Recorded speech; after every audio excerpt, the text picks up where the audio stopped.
Good evening, distinguished guests, family, and friends. Welcome and thank you for being here tonight.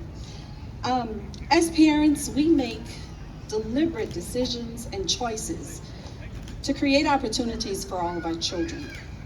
Where we live, where we work, what school we're going to send them to. We work hard to give our kids the foundation they need to succeed in life. My husband and I make choices, but as we make those choices, we've always been in the corner of our children, cheering them on, encouraging them, empowering them, giving them all the love and support that we could. Luckily for us, we've had family and friends and mentors in our kids' corners as well. It does take a village. I picture Jerica in the center of a boxing ring, punching, jabbing, sometimes ducking, fighting her way through, but keeping her composure, her strength, and her confidence. Then the bell rings, and it's time for round two. So she's in round two, so she can regroup.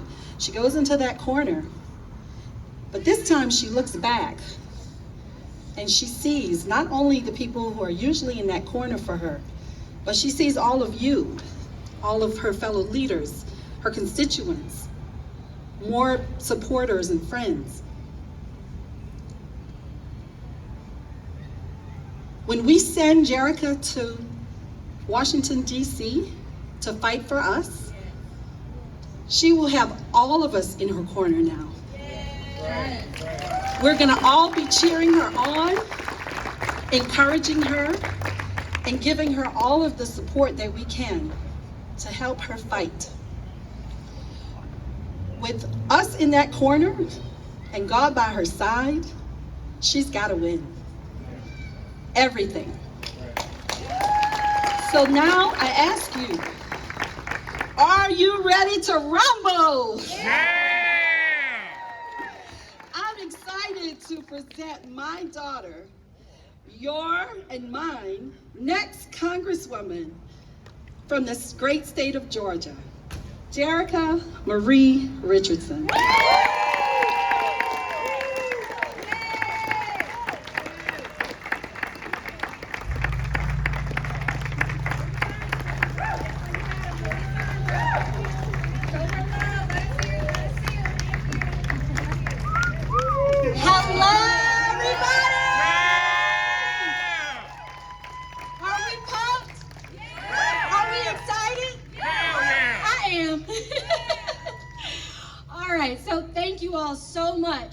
So much for taking the time out of your busy schedules to be here today.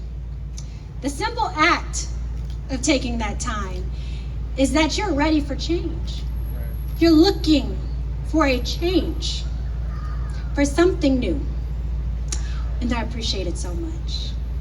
I see so many longtime friends out in the audience, so many colleagues, just all smiles. Y'all look beautiful. I hope you know that. And your constant support and encouragement is part of the fuel that keeps me committed to doing this work. So thank you. It shouldn't shock any of you that growing up I was very, very curious about things, especially history. And so very early on, like so many of you, I learned about our founding fathers. I learned about our founding documents. And one phrase that really struck me is in our preamble. What is that? We the people. We the people. We the people. And I thought about who are we the people? Who does that represent? And as I've gotten older, it's become more and more clear on who that actually represents, who we the people really are. And I'm here to tell you, we the people are a resilient people. That's who we are. I know this because my story is not unlike yours. It's a personal lineage of trauma and triumph, a lineage of trailblazers and sometimes troublemakers that helped define the American story. Great-grandparents that started a school for colored children because there were none around. A great-great-grandfather who was a runaway slave who escaped and settled with a full-blooded Cherokee woman. A great-grandfather who was used as a sample for the Tuskegee syphilis study. A grandfather who fought in World War II and played baseball in the Negro League.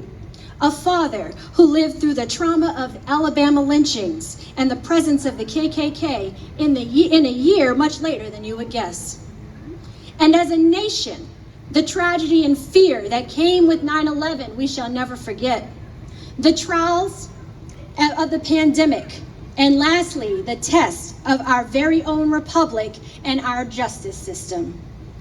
We as individuals and a nation have been through so much.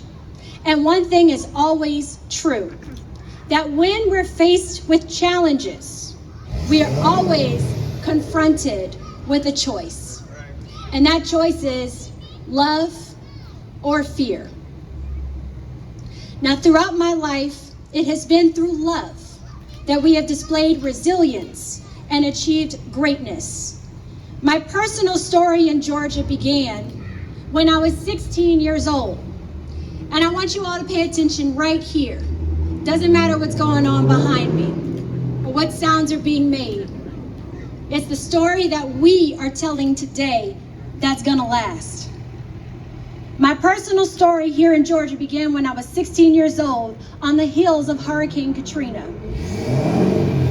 which left devastation in its wake and our young New Orleans family without much but each other. However, there were people who displayed true acts of love that changed the trajectory of my family and made Georgia feel like home. Because it's not the buildings that define what a home is. It's the friends you make, the people you meet, the schools you go to. It's the people you meet that inspire you. It's the pride you learn in your community's history. And it was in community that my family was able to overcome something great. And now I stand here as a Cobb County Commissioner of that very home with a strong and resilient family. That is what community can do. Which brings me to what I would like to impart to you today. It is why I'm running. It's why I'm standing here. It is the key to unlock everything that we hope to achieve and have. And it's simple. It's together we can do the hard things. Together we can. When you think about the troubles you face at home, turn to your neighbor right now and say, together we can. Together we can. When you think about the headlines that you see that put fear in your heart, that scare you and create uncertainty about the future, what do you say? Together we can. When you think about the changes that are happening all around us and how we're going to be able to even surmount those hurdles, how are we going to do it? Together we can. And when we want to gain access to this economy, because things are hard right now, we're going to turn to our neighbors and we're going to say, Together we can. and I want you to know that together we can is not just a conceptual promise. It is the pathway forward. And when you send me to Washington,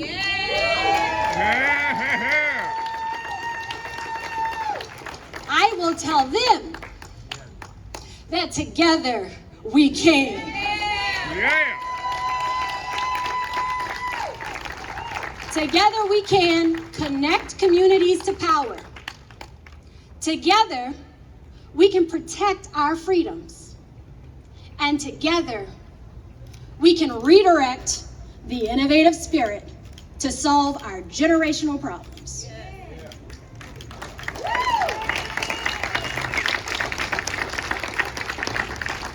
So I'm going to take a moment to break down a little bit what that means.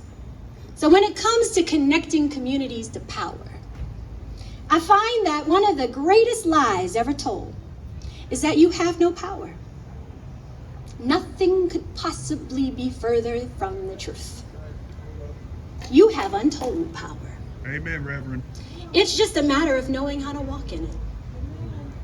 We are constantly inundated with messages that tell us that problems exist because some other group over there is causing it. These messages make us feel hopeless. And when we look around and we see that things don't make sense or things aren't working, we start to believe there's nothing that can be done, and, well, no one's looking out for us. I tell you though, when my community was confronted with the historic threat of losing their representation, we rose to the challenge. Oh, amen. We rose to the occasion by simply remembering the power that we already have. By bonding together and investing in our community, we've been able to face historic challenges that threaten the very sanctity of our fair republic. And I'll tell you, I truly feel like one of the most blessed elected officials in the state of Georgia. Because my community, you all, you didn't let party, religion, gender, age, none of that, race, none of it was used to divide you. You let it strengthen you. You let it empower you. You reached across to understand what was going on so that we could recognize our own power. You chose love. And today I'm still serving because of my community. Testify. My community stood in the gap with me. And that incredible power displayed meant that I could continue focusing on what I was elected to do, serve you. So to you all, I say thank you for not succumbing to the naysayers. Now, in this next chapter of our journey, I'm so confident that we shall be victorious, that even our campaign, it is my commitment that even our campaign will be dedicated to building the bonds of our communities, to empower our communities, to bring up new leaders, to inspire new leaders, to put them on the forefront and to highlight issues that most people think are buried underground. I will remind you of the power you already hold. Our communities need to be connected to power, with their voices having a place at the table. Access needs to be opened up to local governments, and a new level of transparency is required in this new era of disinformation. So what does that look like? It looks like increasing access to opportunities through capital investments, grants for our small towns and local governments, opening up the ability to engage with the business of the nation for our local businesses. We know that our laws aren't always thoughtful about the unique challenges that different communities face. These are things, however, we can fix with the federal government that don't take an act of the full Congress. Access also looks like communication, constant communication, town halls, availability, a full seat at the table, an empowered voice to bring issues right there and to work alongside me to get them done. And it's a priority of mine that you will have all the information you need to make the decisions you want to make for your family and yourselves. Another important area that doesn't get the attention that it deserves is access to benefits. Veterans face heartbreaking challenges upon returning home after active duty. And we should be doing everything we possibly can to support them and improve access to their benefits. And for our underserved communities, we have so many programs funded by the federal government that for so many different reasons don't actually make it to the people that need them the most. And there are a lot of different reasons for it. One of which is that sometimes local nonprofits and people can't handle the administrative burden. Sometimes the language is too specific and not thoughtful enough. And sometimes there's just a lack of awareness that that program is even available. And lastly, connecting communities to power means making a space for everyone to feel heard and appreciated, regardless of religion, gender, race, age. We're experiencing a change in our communities, and I understand that change can be scary. But just as I wouldn't want someone to tell me that my experiences aren't real and thoughts aren't real, we can't do that to one another. We can only choose love and learn to respect and accept our neighbors for who they are. We have so many families that are having to grapple with creating space for their children to feel safe. And we know the expression of hatred has become more sinister, lasting, and pervasive. The only true defense is in our hands in practicing empathy and learning the true meaning of DEI. Discuss, empower, and invest. Can y'all say it with me? Discuss, empower, and invest. That's what we're going to be doing in our communities, walking it out. I both dream and will push for a day when our differences are what inspire us and not divide us. Amen. Amen. When it comes to protecting our freedoms, right? We're connecting communities to power, and now we're going to protect the freedoms. We have many freedoms that are being called into question, and new war fronts opening up around the world. We must fight to protect the freedoms we enjoy that allow us life, liberty, and the pursuit of happiness, that allow us to feel safe, stable, and to walk in a sense of significance in our communities.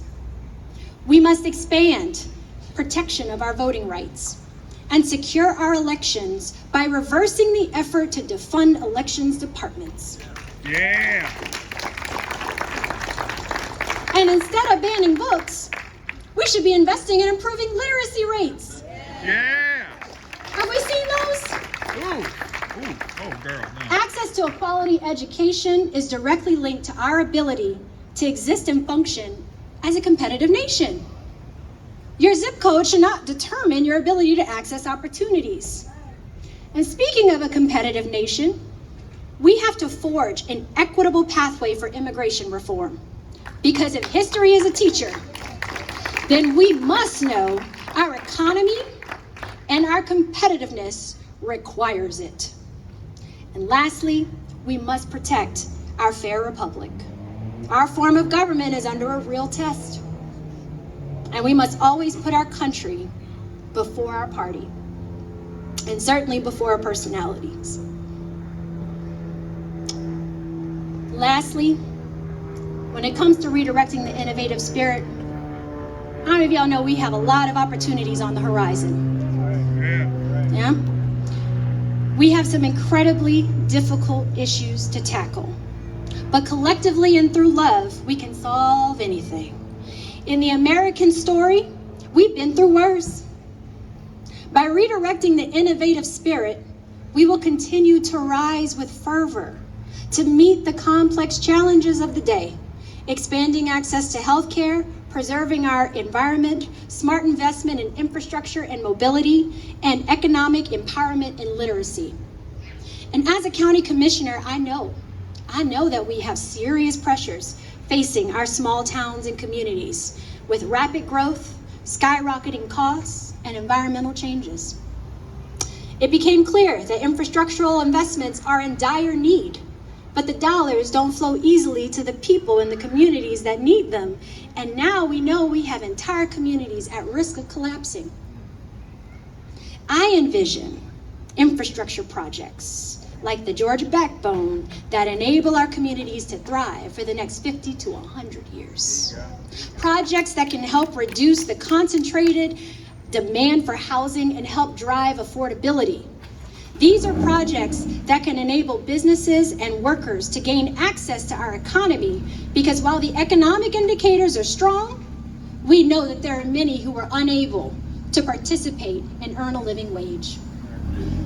In addition to access to the economy, I will also work to make sure that every American has access to basic health care. And we can do this through increased competition and a market-driven shift in the incentives that drive up healthcare costs. We know that the most devastating impacts of these big issues loom on our horizon. They're coming to head. We're going to there's an intersection that's coming up. But I'm here to remind you that we've been through so much worse. Yeah. That's right. And we are always able to rise to the occasion. Yeah. Now is not much different than then. These three things, connecting, protecting, and redirecting the innovative spirit, is what I will be bringing to Washington. Yeah.